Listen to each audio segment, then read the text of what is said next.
জলবায়ু বিপর্যয় থেকে পৃথিবীকে বাঁচাতে শূন্য বর্জ্য ও শূন্য কার্বন নীতিতে জীবনধারা গড়ার আহ্বান জানিয়েছেন অন্তর্বর্তীকালীন সরকারের প্রধান উপদেষ্টা ড. মোহাম্মদ ইউনূস। আজারবাইজানের বাকুতে জাতিসংঘের বিশ্ব জলবায়ু সম্মেলন COP29-এ বিশ্ব নেতাদের উদ্দেশ্যে দেয়া ভাষণে এমন আহ্বান জানান তিনি বলেন, জলবায়ু পরিবর্তনজনিত দুর্যোগের হাত থেকে বাঁচতে হলে এখনই মানুষকে পাল্টাতে হবে। We have chosen a lifestyle which works against the environment. We justify this with an economic framework which is considered as natural as the planetary system. That economic framework thrives on limitless consumption. In order to survive, we need to create another civilization.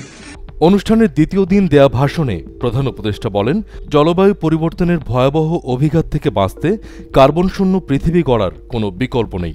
এটা মানুষকেই কমাতে হবে। জীবনযাত্রার পরিবর্তন এনে এমন পৃথিবী গড়তে হবে যেখানে কোনো জীবাশ্ম জ্বালানি থাকবে না, শুধু পুনর্নবায়নযোগ্য শক্তি থাকবে। এ নিয়ে প্রাথমিকভাবে একটি সামাজিক ব্যবসার ধারণাও দেন প্রধান উপদেষ্টা। This lifestyle will also be based on zero carbon. No fossil fuel, only renewables.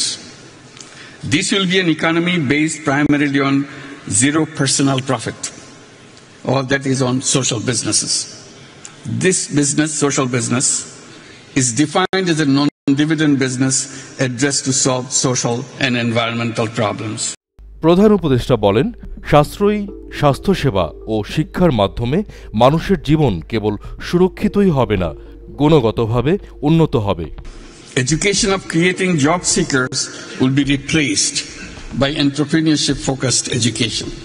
বিশ্ব জলবায়ু সম্মেলনে নিজের এই প্রস্তাবনাকে একটি স্বপ্ন বলে উল্লেখ করে প্রধান উপদেষ্টা বিশ্ব নেতাদের তার স্বপ্ন সারথি হওয়ার আহ্বান জানান। It can be done. All we need to do is to accept a new lifestyle consistent with the safety of the planet and all who live on it.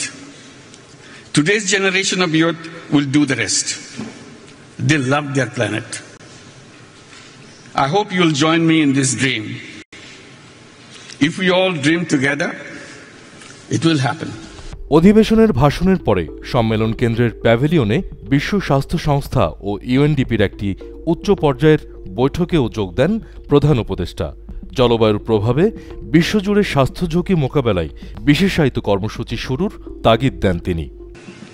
It's a big task and raises big questions. I seek your indulgence to share with you my long-standing dream of creating a world of 3 zeros. এবারের সম্মেলনে এসেছেন ৮০টিরও বেশি দেশের সরকার প্রধান। তবে যাদের নিয়ে সবচেয়ে বেশি আলোচনা, সে যুক্তরাষ্ট্র, রাশিয়া, ভারতের মতো দেশগুলো সম্মেলনে যোগ দেয়নি। এ আয়োজন নিয়ে আগ্রহও কম ওইসব দেশের অংশগ্রহণকারীদের। এমন ঘটনাকে নেতিবাচক বলে সমালোচনাও হচ্ছে।